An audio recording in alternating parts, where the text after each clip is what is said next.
Halo pemirsa, jumpa kembali bersama saya Hamdan Al-Kafi di program spesial Hari Ulang Tahun ke-492 Kota Jakarta. Dan hari ini pemirsa, Kota Jakarta genap berusia 492 tahun. Anda tentu penasaran seperti apa perkembangan ibu kota negara kita ini hingga kini, terutama selama era Gubernur Anies Baswedan.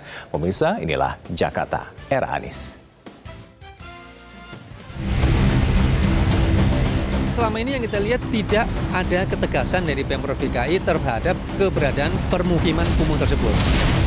Lingkungan pengennya nggak mau banjir gitu, air kan sering mati gitu, listrik, pengennya lancar biasa aja gitu. Ini rumah udah duruk berapa kali nih sampai saya bosan nggak punya duit, duruk lagi. Ngurusin rumah mah ya nggak bisa habis lah. Pindah lokasi, tergantung juga sih lokasinya. Mau, sih mau, saya nggak tahu kalau yang lain gitu. Kalau bilang capek, ya capek gitu, Pak. Kalau umpamanya kawasan permukiman kumuh tadi itu tidak sesuai dengan rencana tata kota, maka suka tidak suka harus ada program relokasi. Dalam hal ini tentu Pemprov DKI harus menyediakan relokasi bisa berupa hunian vertikal yang tidak jauh dari tempat lokasi yang sekarang. Yang kedua, kalau memang sesuai dengan peruntukannya, maka yang dilakukan adalah peremajaan kawasan atau perbaikan permukiman kumuh tersebut. Pemirsa, di balik megah dan mewahnya gedung apartemen perkantoran dan juga pusat perbelanjaan Jakarta masih menyimpan kawasan kumuh. Di sanalah warga urban berpenghasilan rendah tinggal di rumah ala kadarnya dan juga minim fasilitas. Bagaimana kondisi kampung kumuh di Jakarta ketika memasuki usia ke-492 di bawah kepemimpinan Gubernur Anies Baswedan? Simak liputannya berikut dari Binanti Rohanta dan juga Livia Ramadana dari kampung Marlina, Penjaringan, Jakarta Utara.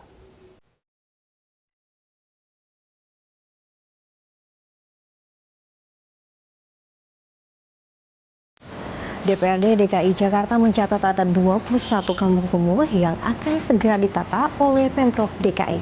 Salah satunya di tempat saya berada ini, yaitu Kampung Marlina, Penjaringan. Inilah 21 lokasi penataan kampung kumuh yang harus segera dilakukan sesuai dengan keputusan Gubernur DKI Jakarta nomor 878 tahun 2018 mengenai gugus tugas pelaksanaan penataan kampung dan masyarakat yang diterbitkan oleh Anies Baswedan.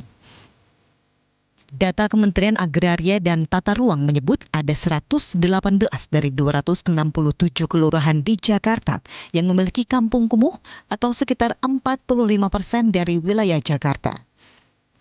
Adapun kawasan kumuh paling banyak berada di Jakarta Utara, yaitu 39%, Jakarta Barat 28%, Jakarta Selatan 19%, Jakarta Timur 12%, Jakarta Pusat 11%, dan Kepulauan Seribu 1%. Kami pun melakukan penelusuran di kawasan RW 17 Penjaringan yang memiliki beberapa lokasi kampung kumuh di Jakarta Utara. Jadi inilah potret dari Kampung Marlina. Jika dilihat ini gangnya hanya muat 1-2 orang dan bagian atapnya itu hanya sekitar sejengkal dari kepala saya. Sepanjang menelusuri Kampung Marlina, kami hanya melihat pemandangan motor, warung kecil, sekumpulan warga dan anak-anak yang sedang bermain. Bersama Ketua RT 02 RW 17 Kampung Marlina, Penjaringan, kami menyapa warga yang sedang berada di luar rumah. Tak banyak perubahan yang dirasakan warga sekitar, namun perbaikan jalan dilakukan oleh Pemprov DKI di tahun 2018. Sebenarnya cuma penataan got aja, got sama saluran air sama jalan ini aja. Udah itu aja, nggak ada. Selebihnya nggak ada. Penataannya seperti itu, Iya. tidak ada hal lain yang ditata kembali oleh pemerintah. Nggak ada. Tapi dulu kondisi di sini seperti apa, Pak? Apakah memang lebar jalannya Nggak, seperti cuman ini? seperti apa? aja, cuman nggak ada got aja.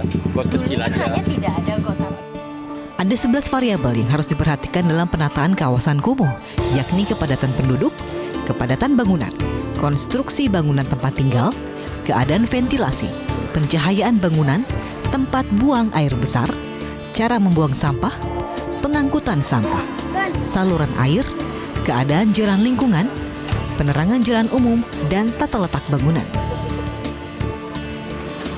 Baru 2 variabel yang diterapkan di Kampung Marlina, yaitu keadaan jalan lingkungan dan saluran air.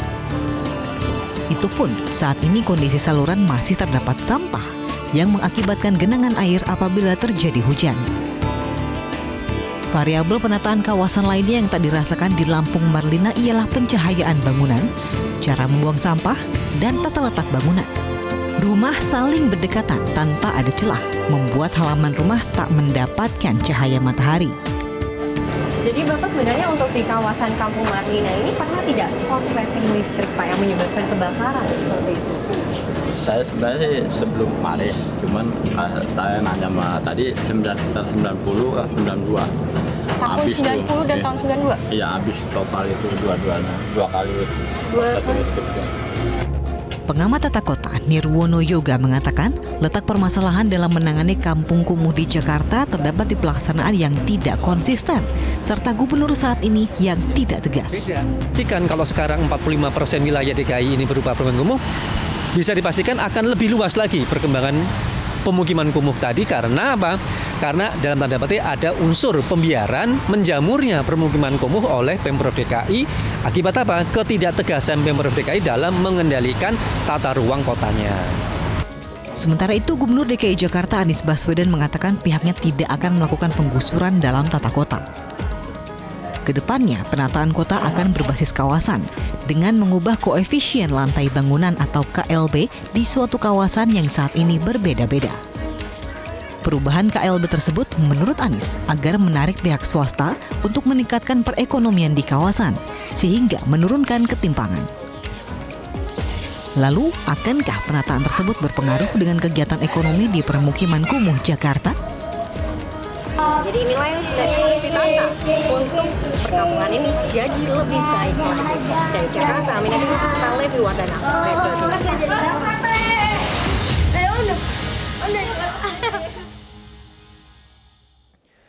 Hingga usia ke-492 ini pemirsa, belum seluruh warga ibu kota mendapatkan tempat tinggal yang layak. Warga di bantaran Kali Ciliwung misalnya, mereka bertahan dengan kondisi seadanya dan selalu waspada karena rawan banjir. Apalagi setelah program normalisasi kali praktis terhenti selama 2 tahun terakhir ini.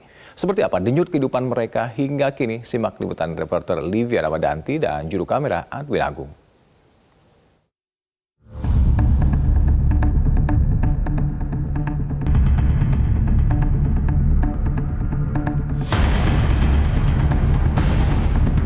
Sebagai sebuah kota metropolitan, Jakarta memiliki berbagai varian ruang dan tempat tinggal untuk dinikmati warganya. Seringkali, ruang yang ada cukup ironis dan kontradiktif. Pada satu sisi, kota ini menawarkan kemewahan khas kota besar di dunia. Namun tak jarang terdapat warga yang terpaksa tinggal di permukiman kumuh seperti di bantaran kali.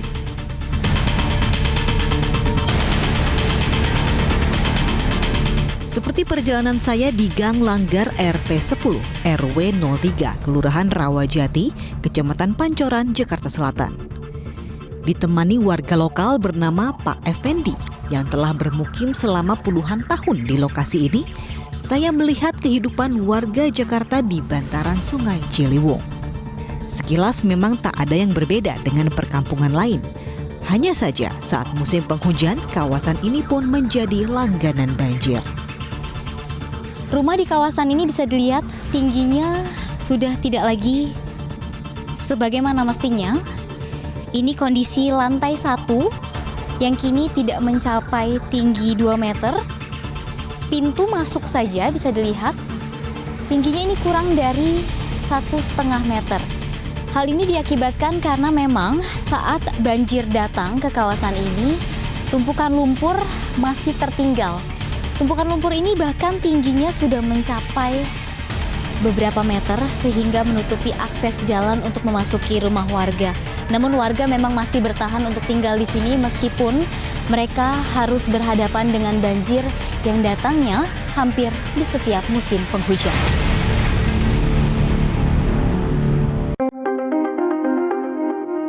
Rumah salah seorang warga bernama Oki ini tak pernah absen terkena banjir. Namun hingga kini belum ada bantuan ataupun solusi yang ditawarkan padanya sebagai warga DKI Jakarta. Nggak ada, saya terima perasaan nggak ada. Saya rasa cuma tahun berapa 2009 hancur juga, 2007 nggak salah. Cuma bantuan ada duit berapa? Cuma 1 juta nggak salah. Tidak hanya dialami Oki, sebagian besar warga di sini memang terbiasa dengan adanya banjir. Mau banjir diumumin dari RW, RT, baru ke masyarakat. Kalau bilang capek, capek gitu, Pak. Tapi udah biasa sih, udah benar lagi.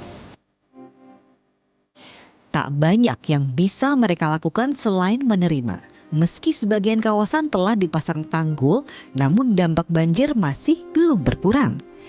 Mereka pun berharap ada solusi nyata yang diberikan pemerintah pada warga pinggiran ibu kota ini. Dari Jakarta, Livia Ramadhanti, Adwin Agung, Metro TV.